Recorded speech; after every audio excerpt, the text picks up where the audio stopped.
Hey everybody, welcome back to the Reclamation Podcast, where our goal is to help you reclaim good practices for faith and life. My name is Tony, and today is episode 116 of the podcast. I get to sit down with Major General retired John Gronski. Now, John has written a brand new resource called Iron Sharpened Leadership. I love his quote. It is the people, not things, who nurture our souls.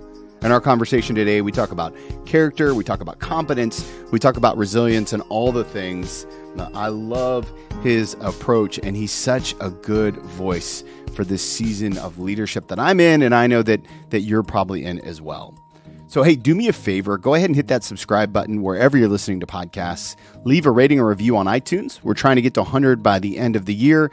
And if you could, share this episode with a friend. That is the highest compliment you can give us. Hey, I don't know if you knew this or not, but we're part of the Spirit and Truth podcast network. And what that means is that we're connected with like-minded podcasts to help build a platform to share the kingdom message. To learn more about Spirit and Truth, check out their website, spiritandtruth.life.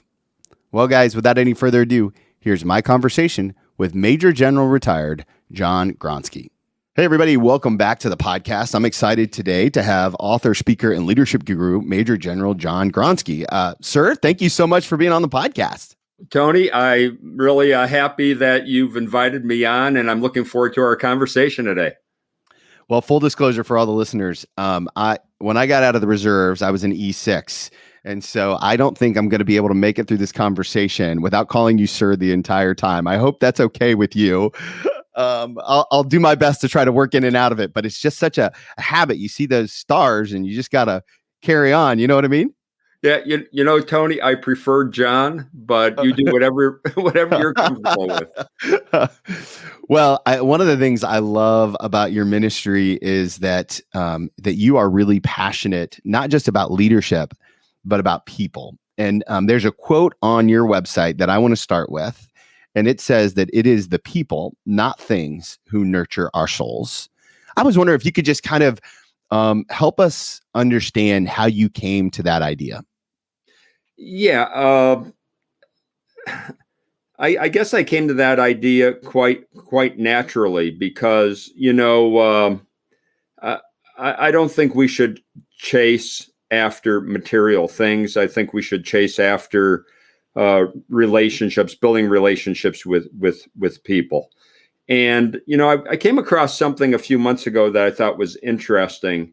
Somebody mentioned that the new currency of the era we're in is not money, but it's relationships. And so, you know, I really think, you know, doing everything that we could to develop long-lasting relationships where we could help people become better versions of themselves, and also take the time to understand that we also need mentors in our life and people who we could use to help us along.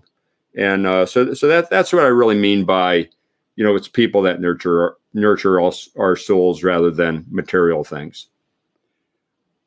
Well, you were in the military for a really long time, and I was in as well. And one of the things that we both know is that the armed forces aren't really designed to help you build like great relationships. It's a much more difficult task than what people imagine. And as you progress in leadership, it becomes even harder. And so I'm curious, John, what do you think is the key to building those kind of relationships that feeds the soul, especially as we grow in leadership? Yeah, I think character is the foundation of leadership. And when I talk about character, you know, I talk about understanding what your own personal core values are. And I think a lot of people perhaps don't spend enough time being introspective and really developing and putting down on paper after some serious thought, you know, their 3 to 5 personal core values. I think that's so important because if we don't know what our own personal core values are, how are we going to align those values with the values of organizations that we might work for? And then the other thing with values, which is important in one's life, is when we make personal decisions to factor our values into our decision-making process. I'm not sure how many people take the time to factor their values in to decisions they make. And then, we could take this to a business perspective, or really any organization, and those chief executive officers of these businesses, when they're making business decisions, it's important to factor those organizational values into the business decisions they make. And we could see failures of that. Enron is a perfect example, right? Enron had organizational values, but they certainly didn't factor them into the decisions they made. And then we look at companies. A company I like to use as a good example is Johnson & Johnson. Back in the early 80s, when they had the Tylenol crisis, where somebody laced bottles of Tylenol with cyanide in the Chicago area. James Burke was the CEO of Tylenol at the time, and just a few years before, when he took over as the CEO, he brought his leadership team together, and they took a look at the J&J Credo. And Burke said, "Hey, we're going to do something here as a senior leadership team. We're going to look at this Credo, and we're going to either decide to abide by the values in this Credo, or we're going to get rid of it." And they decided that they were going to abide by the values in that Credo. And then a few years later, Tylenol crisis, and Burke and his leadership team made the decision to remove every bottle of Tylenol from all retail stores. And not only that, they allowed consumers to turn in bottles of Tylenol even if they were already open. It cost J&J well over $30 million. Wow. To do this, but they felt it was the right thing to do because they didn't know what other bottles of Tylenol might have been laced with cyanide, and 7 people had already died in the Chicago area. So, there were analysts who thought the Tylenol brand was going to be dead because of what happened, but because of those actions Burke and his leadership team took, staying true to their organizational values, within 6 months after the crisis, Tylenol regained almost 80% of its market share. And of course, the Tylenol brand is still alive and well. So I think that's a great example leaders could look at to say, you know what, being true to your values, factoring values into business decisions really is a good technique. So can we drill down on the idea about the values a little bit more? I would love to hear if you're willing to share, and if not, that's okay too. I would love to hear your values and kind of maybe more importantly, how you came to them. Yeah, when I was in my late 20s, I was at a dinner, and the guest speaker at the dinner, had a speech where she talked about her personal core values and how they led to the successful career she had. And as I was driving home from the dinner, I was thinking, wow, that was an inspiring talk. And then I thought to myself, if anybody asked me what my core values were, would I be able to answer that question? I thought to myself, no, I wouldn't. I never really thought enough about it. And of course I had values, but I never really thought, Sure. What are the most important core values to me? So I went on this introspective journey. It took me about 6 months of really thinking long and hard about what was important to me. And the values I came up with were service, persistence, integrity, commitment, and positive energy. And I felt as I was going to live my life and lead people, I needed to exhibit these 5 personal core values. And I've tried to live my life that way, especially with service, integrity, and positive energy, because I think those 3 things are so important when we're leading other people. So I imagine there's somebody's listening right now, and he or she's got a family, and they're trying to, they're probably in their mid 30s, late or early 40s, somewhere around there, and they're trying to figure out their values. They're thinking about their life, they're thinking about their work, they're thinking about their faith. How would you tell someone to start on this journey of figuring out, man, what is it that's important to me? Yeah. I read this book a number of years ago. The name of the book is Courage, the Backbone of Leadership. It's by Gus Lee. Just a leader who I admire and I consider a mentor. And in this book, he talked about values in a way I never thought about values before. He said, not all values are high values. He said there's low values, medium values, and then just a couple of high values. And he said, low values, for example, would be racism, cronyism. When we look at somebody like Adolf Hitler, the values he had, very low values. And then he said there's medium values, and medium values could be things such as loyalty and duty, because we could be loyal to a despicable person. There were many people who were loyal to Adolf Hitler, again, to use him as an example. And then he said there's only a couple of high values. And the two high values he talked about were integrity and personal courage. Wow. And he defined integrity for acting for what is right, regardless of risk. And then he defined personal courage as correcting wrongs, regardless of danger.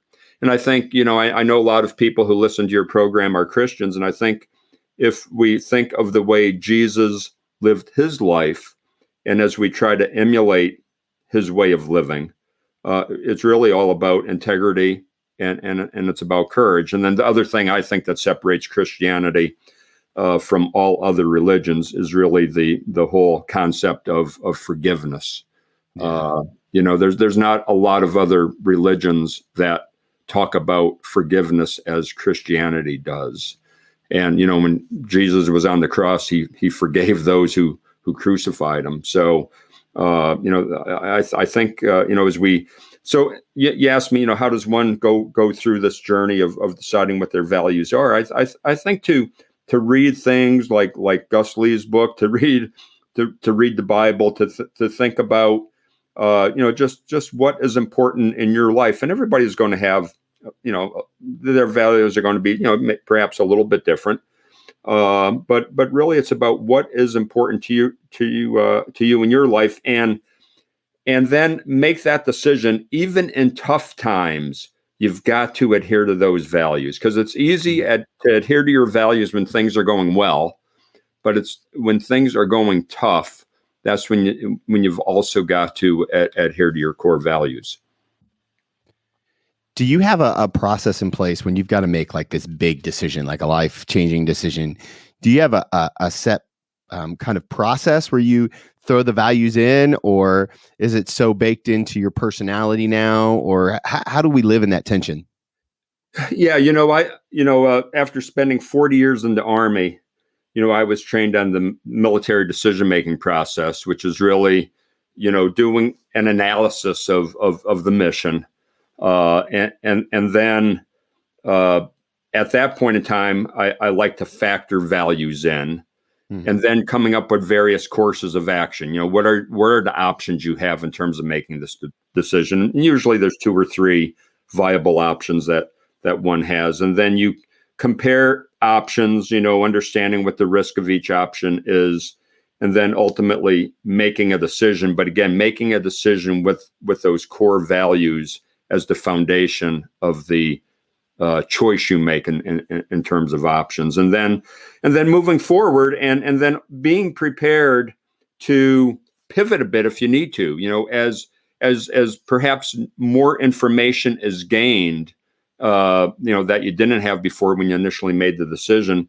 Be prepared to pivot a bit, because there's one thing about decision making is we are never going to have perfect information to make decisions. We're always going to have to we're always going to have to make decisions with less than perfect information. And when I do my leadership training and executive coaching, I talk to fellow leaders about having the courage to make decisions with less than perfect information. And Colin Powell talked about this. He said you should have between 40 to 70% of the information you need before making a decision. And he said, if you make decisions with less than 40% of the information available, then you're probably just shooting from the hip. And if you wait till you have more than 70% of the information, you're probably going to miss an opportunity. So it's like that between 40 to 70% is the sweet spot in making a decision. But you have to have the courage to do that, because it does take courage to make decisions. I really appreciate that. And it has never felt more applicable than maybe in the last 2 years with COVID and the pandemic and seeing leaders have to make these decisions, not knowing what it was going to look like. I mean, when we shut down the church for the first time, we thought it'd be for like 3 weeks. Yeah. 6 months later, we're still not meeting. So I'd be remiss if I didn't ask, in all your work with leaders around the world and the work that you've done in the military and all the high end leadership that you've done, what has been the impact that you've seen so far on leadership because of the pandemic? I'm curious. Yeah, I think it's about resiliency. And to me, resiliency is not only about overcoming adversity, it's also becoming the best person you could be.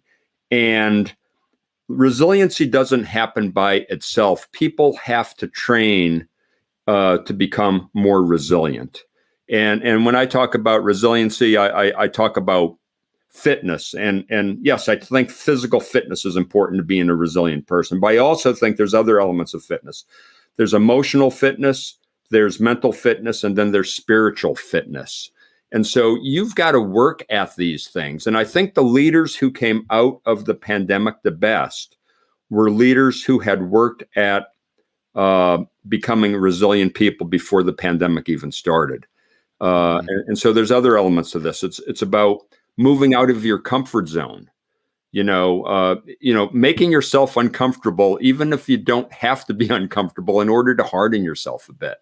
It's like going to the gym and lifting weights that are a little bit harder for you to lift, just using that as an example, or going out for a run and maybe running a distance that's usually a little bit harder for you to attain in order to stretch and in order to grow and in order to make yourself uncomfortable, moving out of your comfort zone. So, those type of things people have to strive to do. So when tough times do occur, they're more able to make it through those tough times. And then in steady state operations, they're able to be the best person they could be, or lead their organization to be the best organization it could be. Like yourself, you want to lead your church to be the best church it could be, and people are expecting that from you as the leader of the church. So, it's all about doing those things to steel yourself for when hard times come, you're able to make it through better.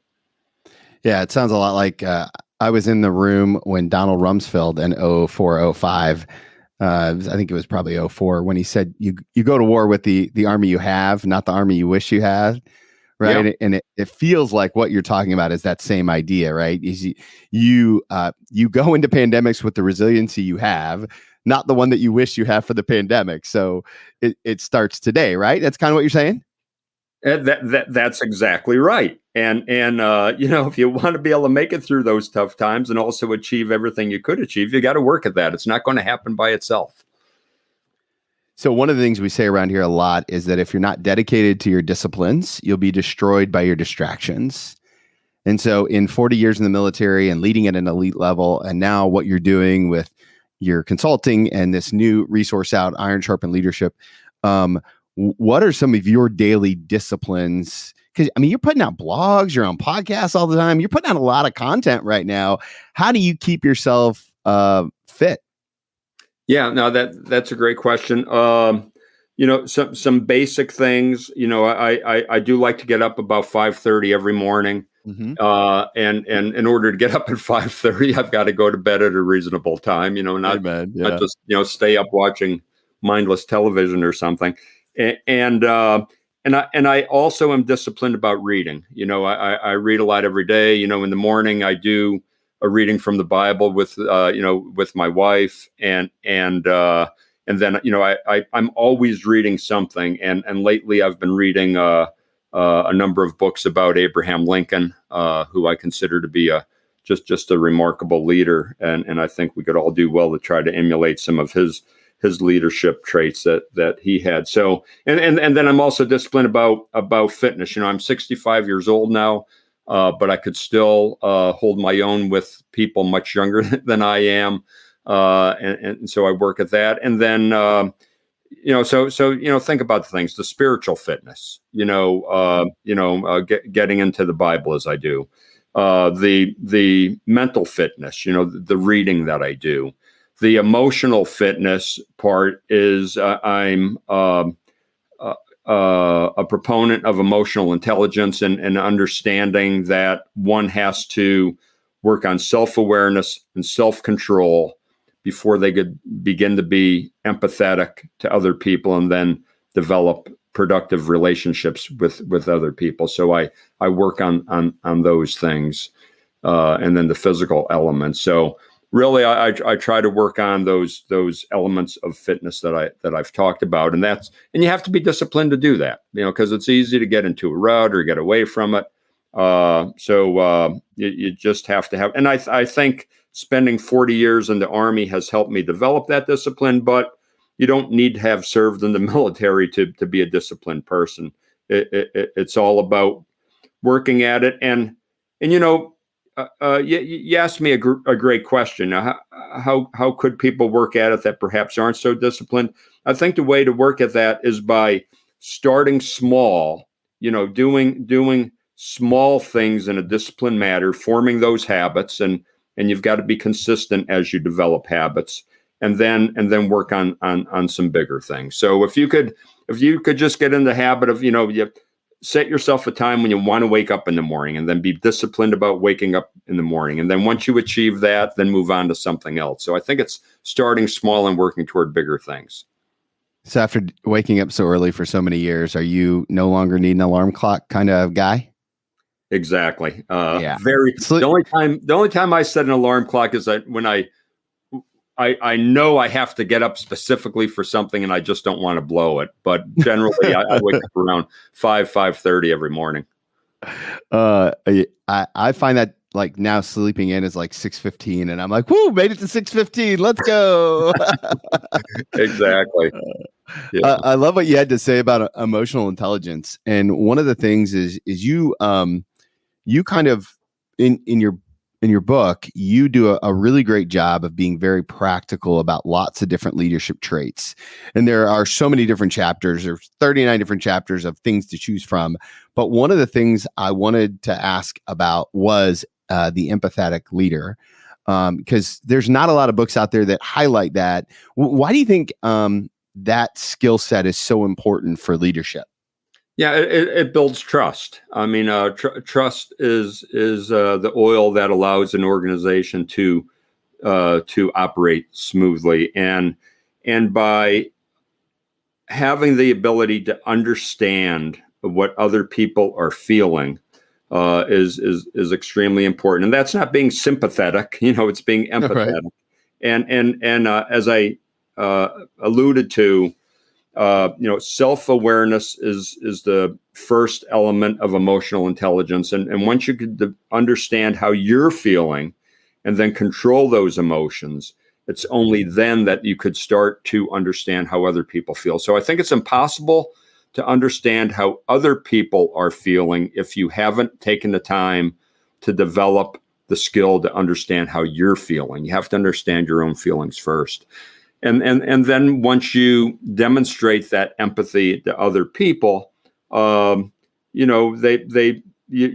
develop that sense of loyalty within the organization, that sense of trust within the organization, where people don't have to feel like they have to watch their own back. They could then concentrate on doing things that are going to be good for the organization. If you've got an organization where there's a lack of trust, everybody is expending energy on watching their own back rather than working productively. And of course, organizations like that do not flourish. So for someone who may not identify as an empathetic leader, do you think that it's something that we can work on? And how do we develop that as a muscle? Yeah, no, great question on that. I think the first thing, again, is getting in touch with your own feelings and your own emotions, and then just developing ways to put yourself in the shoes of other people, and also work on not, when a person makes a mistake, whether it's coming to work late or whether it's a mistake they made at work or whatever the case, don't automatically go into the mindset of, they did this on purpose. Yeah. Understand, like, somebody, a great example, I was talking to a police chief out in the Midwest, and he told this story of how when he was a young officer, he got in a fender bender with his police car. and the first thing when he called his supervisor about the fact he got in a fender bender with his police car, the first thing his corporal said to him is he started chewing him out, and, well, what did you do wrong? Weren't you paying attention? All these things. And this police chief told me, it would have been much better if the first words out of his mouth was, "Hey, are you okay? Did you get hurt? Did the other person in the other car get hurt?" Like, again, that's how that's an example of how you become an empathetic person, not just assuming the worst in people, but assume that people might have made an honest mistake and perhaps somebody's a little bit banged up or hurt, and ask how they're doing and those type of things. And then lead into, then at some point in time, you could lead into, hey, what caused the accident and how could we learn from it? But just don't assume the worst in people. Yeah, I love that idea, the benefit of the doubt. I think it's probably a skill that most of us, well, I mean, charged emotion, right? Like, it tends to prevent us from being rational in those moments, right? Yeah, absolutely. And just one other thing I do want to mention here is, I'm not at all saying that, you shouldn't hold people to standards. I think it's important, you set standards and then you have to hold people accountable. Accountability is important. So I'm not saying don't hold people accountable or don't hold people to standards, but, do it in a dignified and respectful manner. A lot of times, we hear the term toxic leadership, a leadership who is toxic, who is caustic, and I think if a leader treats the people they lead with dignity and respect, it's impossible to be labeled as a toxic leader. However, you could reprimand somebody in a dignified and respectful way. You could even fire somebody in a dignified and respectful way. And sometimes it's better for the person and the better for the organization if, hey, it's just not the right fit. You thought they were a right fit when you hired them, but then after retraining and counseling and coaching, they're still not getting it. Sometimes it's not only good for the organization, but it's good for the person to say, you know what, this may not be the right fit for you here. You might want to move into another organization or another line of work where you're going to have a better fit, and you're only doing that person a service, but you could do it in a dignified and respectful manner. Yeah, in your career, I would imagine that you experienced all different levels of leadership. I'm curious from a military standpoint, where in your career do you think you learned the most about leadership? What level you were at? What job did you have? What made it so informative? Yeah, I think really the answer is I'm still learning. I haven't mastered it yet. As a matter of fact, if anybody reads my book, Iron Sharpened Leadership, they'll see that it's filled with mistakes that I have made. And I like to say I've always learned more from mistakes I've made than from the times I've done something right by accident, but really, as a platoon leader, leading 40 soldiers, and then a company commander leading 145 soldiers, and right on up, at every level between that and the division that I eventually led of 15,000 soldiers.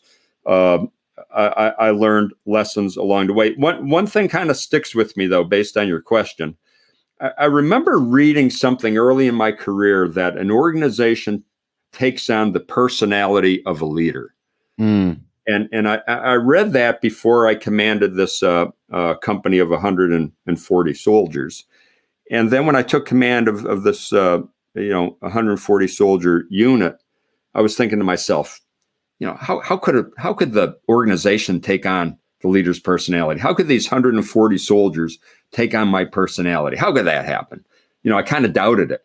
And then I found that that's exactly the truth. So if you could put a sloppy leader in charge of a very highly functioning, squared away organization, and that organization after a while is going to turn out to be sloppy.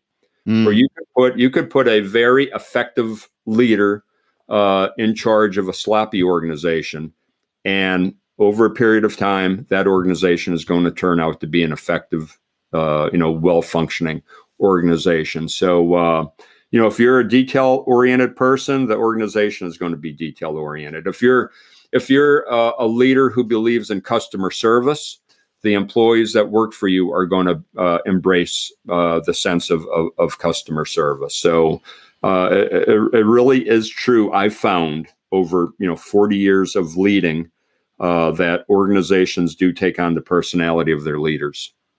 So, sir, I got to get in your Kool-Aid just a little bit. What personality trait did you see in your unit when you realized that it was true? What was the one thing that stood out? Like, oh, that's me. I see in those troops. Yeah, I was always big into fitness. And when I took over the unit, they weren't necessarily the most fit unit, and I saw that starting to turn. I was always into tough training because I knew how hard that was, or how important that was going to be for soldiers to train hard. So when they were put into a real world situation, they were going to be able to have that muscle memory that was going to help them to win, and then also increase the probability of them coming home alive. So it was those things where I saw the unit changing in those ways that I thought, wow, this really does work. In my head, I was thinking like all of a sudden they're all going to become fans of whatever your favorite sports team is. Now that I grew up in Pennsylvania and I was a Green Bay Packer fan. So with Philadelphia and Pittsburgh both having teams in Pennsylvania, that probably wasn't going to work. I think one of the things that I'm seeing a lot, and I would imagine you are too, is what some people call the burden of leadership. And as I heard you talk about the number of troops and just pure volume, right, at that division level especially, but every life being so important, and every life comes with a story. As a leader yourself, and I'm sure that there are a lot of people listening who are leading in some way, shape, or form, how do we handle the burden of leading other humans who are on a journey and all the stories that come with it? How do we handle the burden of leadership? Yeah, I guess for me, I have a propensity toward serving other people. God has given me that propensity, which I am very, very thankful for. And I really never looked at it as a burden. I always looked at it as the opportunity to serve more people. And so as I would go up, 140 at the company, 850 at the battalion, 5,000 at the brigade, 15,000 at the division, I really looked at it as opportunities to serve more people. I think it's like, in your church, as your congregation grows, I don't think you see that as a burden. I think you see that as an opportunity to get your message out to more people and to minister to more people. Rather, I doubt that you see that as a burden. So I never saw it as a burden. But I always believe this, and I do, put this out in messages that if anybody if anybody is looking at climbing the corporate ladder and thinking, hey, when I get to a certain position, I've arrived, and I'm going to have people serving me, because now I'm a senior VP, or I am the CEO, or whatever the case might be.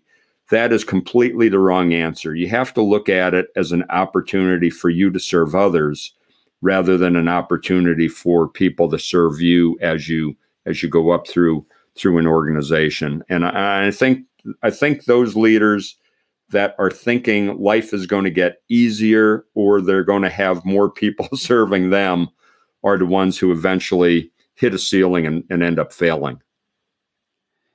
Yeah, no, how do you communicate to your new team that you're there to serve them as you enter? I mean, because all those things, what I hear is like transition 1, transition 2, you're transitioning at every level. How do you come in and begin to set that culture of servant leadership right off the bat?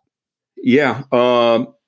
It's by a couple of different ways. It's by being authentic and upfront about what you believe, and then demonstrating through action what you have said. One example, when I took command of the 28th Infantry Division, I was a big believer in initiative, because I saw, when I commanded a brigade in Ramadi, Iraq in 2005 and 2006, it was such a large area that we had to operate in, and it was so chaotic and violent there that it was imperative to allow junior leaders to demonstrate initiative to get the job done. So I saw in combat how important initiative was, and I was a believer that if you don't set conditions in your unit in a steady state environment where people feel comfortable demonstrating initiative, when you get into a combat situation, people will not be comfortable demonstrating initiative then either, because they didn't have that muscle memory. And so I was a big believer that it was important for our leaders to demonstrate initiative. So I put out that demonstrating initiative is so important that it's worth the risk of people making honest mistakes. So, my sergeant major, who was the top enlisted soldier in the division, he was my right hand man. He said to me, he said, people are going to be watching that when somebody does demonstrate initiative and they do make an honest mistake, people are going to be watching to how you react to that. And I said, you're right. And so, there were several areas where, people did demonstrate initiative, and because they were stretching and growing and moving out of their comfort zone, they made a mistake. And I would always, as long as I knew it was an honest mistake and it was based on initiative they were trying to display, would just, take them aside and say, okay, hey, this was a mistake. You've got to be upfront with that. But now how could we learn from this? And it's okay that you made that mistake because you were trying to do the right thing. But let's learn from it. Let's not make that mistake a second time. So again, what you put out as a leader, people are going to be watching to see, hey, do your actions follow those words? I love that.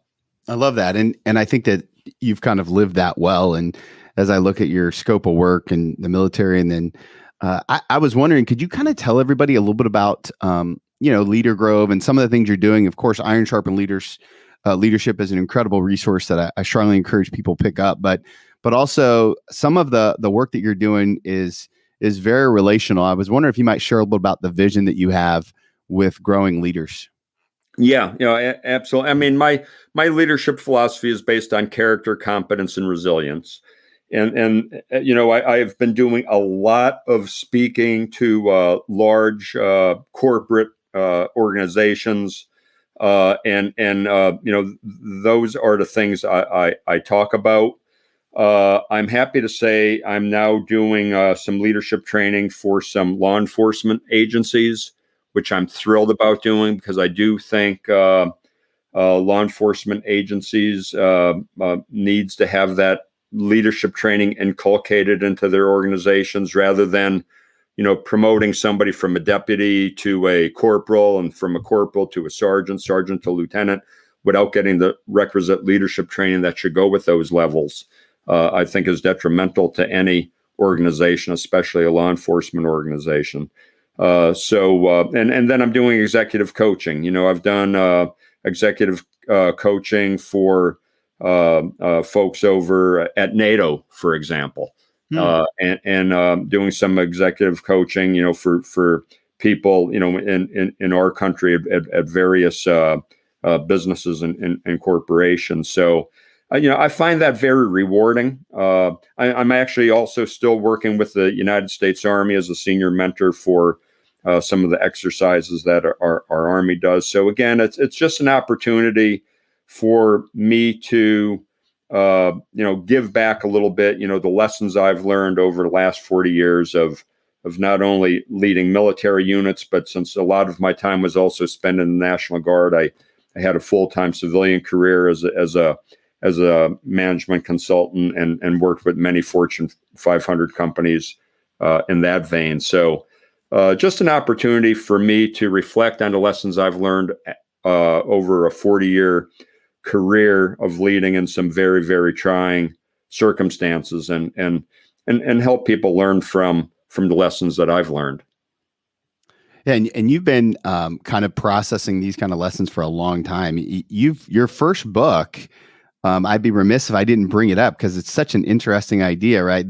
The Ride of Our Lives. I think it was published in 83, perhaps, or that's when you actually did the ride. I'm sorry, that's when you did the ride, was 83, right? And then and can you kind of give everybody a synopsis of that? Because if I imagine a lot of my listeners are meeting you for the first time, but this was kind of a big deal in your life. Yeah, it was a big deal in my life. And actually, the name of the book is The Ride of Our Lives, and the subtitle is Lessons on Life, Leadership, and Love. And it's about a bicycle trip I took across the country from the West Coast to the East Coast in 1983 with my wife and our 15-month-old baby. That's the part to me that is wild. It's the baby that's wild and all of that. Yeah. And it was a self-contained bicycle trip, not motorcycles, but pedal bicycles. 1983, an analog time, right. No cell phone, no GPS, no Google search before we started the trip. And we had a 2-man backpacking tent, 2 sleeping bags. So we didn't have a van following us or anything. And we made this over 4,000-mile journey from Washington State to Pennsylvania. And the book is just about the 3 months we spent on this cross-country journey as a family, a young family, learning about each other, learning about our strengths and our weaknesses, and just learning lessons about life, leadership, and love, just as the subtitle says. What's your favorite story from that book, if you don't mind sharing it? No, if I had to make you pick one. Yeah, I think and this is a story about the grace of God, or really, I think probably more about the mercy of God. We're in Oregon, and we're biking up through this mountain range, and it was raining, so we had on these red raincoats, and people say, "What do you do when it rains? And you're out on this bike trip?" Well, you keep on biking, And so we had on our red rain jackets, and we're biking, and I'm pulling. Stephen was riding in a trailer that I was pulling. We get up to the top of the mountain range. We hit a little bit of snow up there, and then we start down the mountain.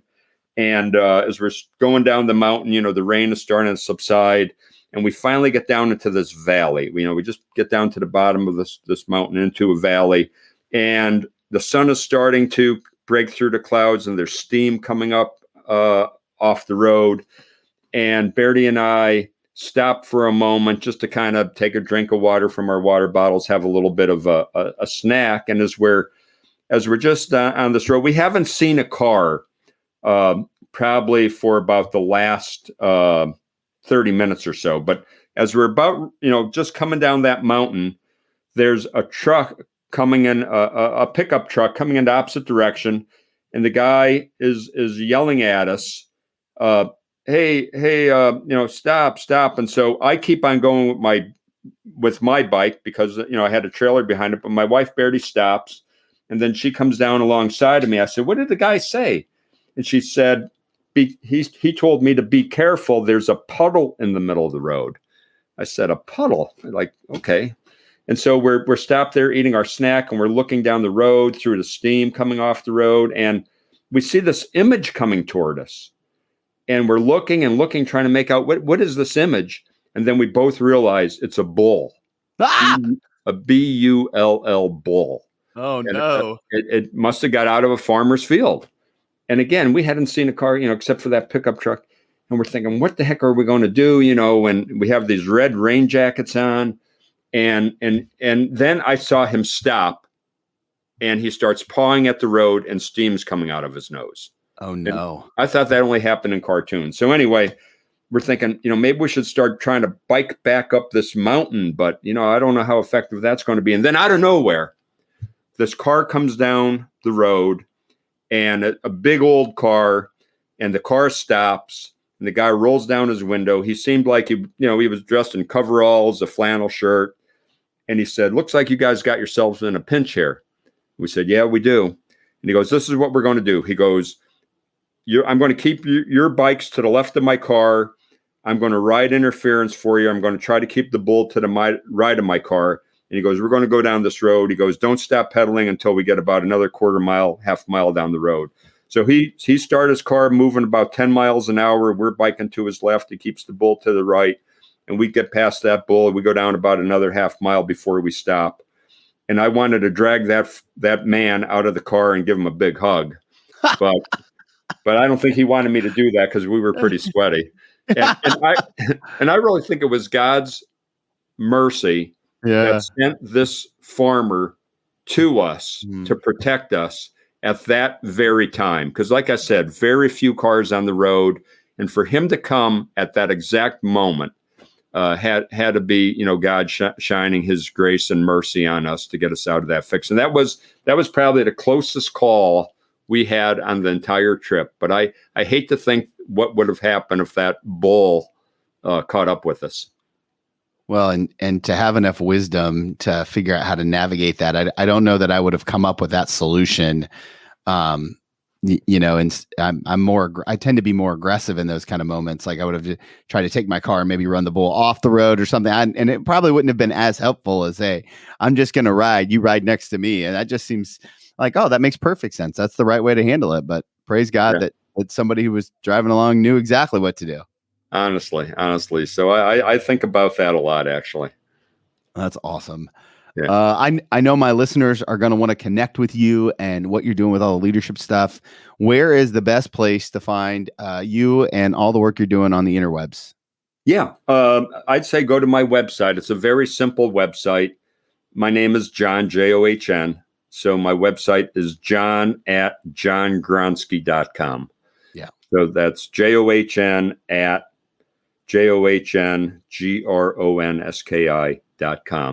I have an e-commerce site there where people could purchase both books, The Ride of Our Lives, and also Iron Sharpened Leadership. And I'll sign books and send them out to people. I do that all the time.